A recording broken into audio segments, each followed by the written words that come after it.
حکومت کی باغ ڈور جب بنو امیہ کے ہاتھ میں آئی تو حضرت عمر بن عبدالعزیز رحمۃ اللہ علیہ نے خلافت کو موروثی بنا کر ملوکیت میں تبدیل کر دیا۔ حالانکہ اسلامی نظریات کے مطابق خلافت جمہوری ادارہ تھی، خلافت راشدہ کا نظام عوام کی رائے اور مشورہ اور اللہ تعالیٰ کی حاکمیت کے اصول پر قائم تھا۔ خلیفہ اپنے اعمال کے لیے اللہ اور خلق دونوں کے سامنے جواب دہ تھا۔ حضرت عمر بن عبدالعزیز کا سب سے بڑا کارنامہ یہ تھا کہ انہوں نے خلافت راشدہ کے زمانے سے پھر سے اپنے اقتدار کو ایک طرح سے جوڑ دیا تھا نظام کے لحاظ سے۔ جب تک لوگوں نے آپ کو منتخب نہیں کر دیا تھا اس وقت تک آپ اس ذمہ داری کو اٹھانے سے قاصر رہے۔ آپ نے ہر معاملے میں حضرت عمر رضی اللہ عنہ کے اصولوں کو سامنے رکھا اور اپنے عمل اور قول و فعل سے عہد فاروقی کو ایک بار پھر زندہ کر دیا۔ حضرت عمر بن عبدالعزیز نے ہر معاملے میں معاشرے کو خرابیوں سے پاک کرنے کی بھرپور کوشش کی اور نئے قوانین رائج کیے۔ آپ نے بیت المال کو قومی خزانے کا درجہ دیا اور حکومت کے اندر سے ظلم و ستم کو ختم کر دیا، عدل و انصاف کا نظام رائج کیا۔ لیکن آپ کو ان تبدیلیوں کی وجہ سے زیادہ مہلت نہ دی گئی، اسی لیے آپ کا اصلاحاتی دور چاروں خلفائے راشدین کے بعد پانچویں خلیفہ کے دور کے ساتھ جوڑا جاتا ہے۔ حضرت عمر بن عبدالعزیز کے زمانے میں خلافت کے تمام رشتہ داروں نے سرکاری زمینوں پر اپنے ہاتھ صاف کر کے ان پر قبضہ جمایا ہوا تھا اور بڑی بڑی جاگیروں کے مالک بن بیٹھے تھے۔ آپ نے سب سے پہلے وہ جاگیریں قومی خزانے میں جمع کرانے کا حکم صادر فرمایا اور جو عام لوگوں کی جائیدادیں ہتھیائی گئی تھیں آپ نے اصل مالکوں کو واپس لوٹانے کے احکامات جاری کیے۔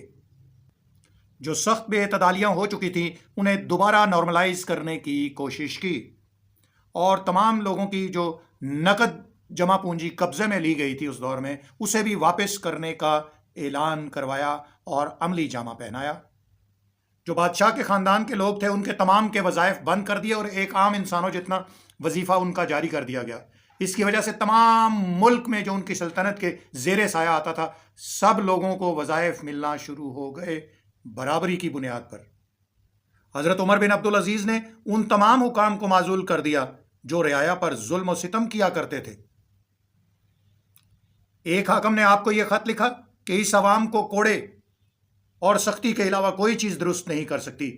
آپ نے جواب میں لکھ بھیجا کہ یہ بالکل غلط ہے، آپ عدل و انصاف قائم کرو اور عدل و انصاف کے ذریعے سے ان لوگوں کو ٹھیک کرنے کی کوشش کرو۔ آپ نے حضرت عمر فاروق کی طرح اعمال پر کڑی نظر رکھنے کے احکامات صادر کیے اور احکامات کو درست کرانے کے لیے احکامات جاری کیے۔ بلکہ آپ کے دور میں آپ کے چچا نے بہت سے لوگوں کی جائیدادوں پر قبضہ کیا ہوا تھا، آپ نے سب سے پہلے وہ جائیدادیں واپس لے کر لوگوں کو لوٹا دی گئی۔ اسی لیے مسلمانوں نے ہی آپ پر عرصہ حیات تنگ کر دیا اور آپ کی مملکت کو زیادہ دیر تک نہیں چلنے دیا گیا اور آپ کا عرصہ اقتدار انتہائی مختصر ہے۔ تو لوگوں آج کے دور میں بھی جو اچھے کام کرے گا، جو اچھے طریقے سے چلنے کی کوشش کرے گا تو اس کا عرصہ اقتدار زیادہ طویل نہیں ہو سکے گا۔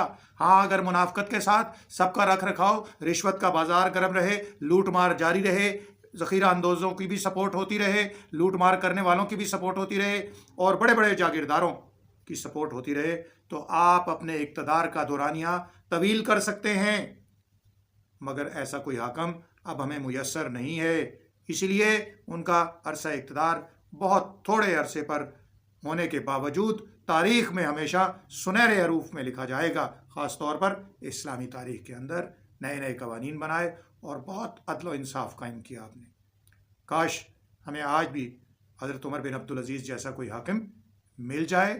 میں اور آپ اللہ سے صرف دعا ہی کر سکتے ہیں اور اپنے اعمال پر نظر رکھ کر خود کو درست رکھ کے کوشش کر سکتے ہیں۔ اللہ میرا اور آپ کا حامی و ناصر ہو۔ مع السلامہ۔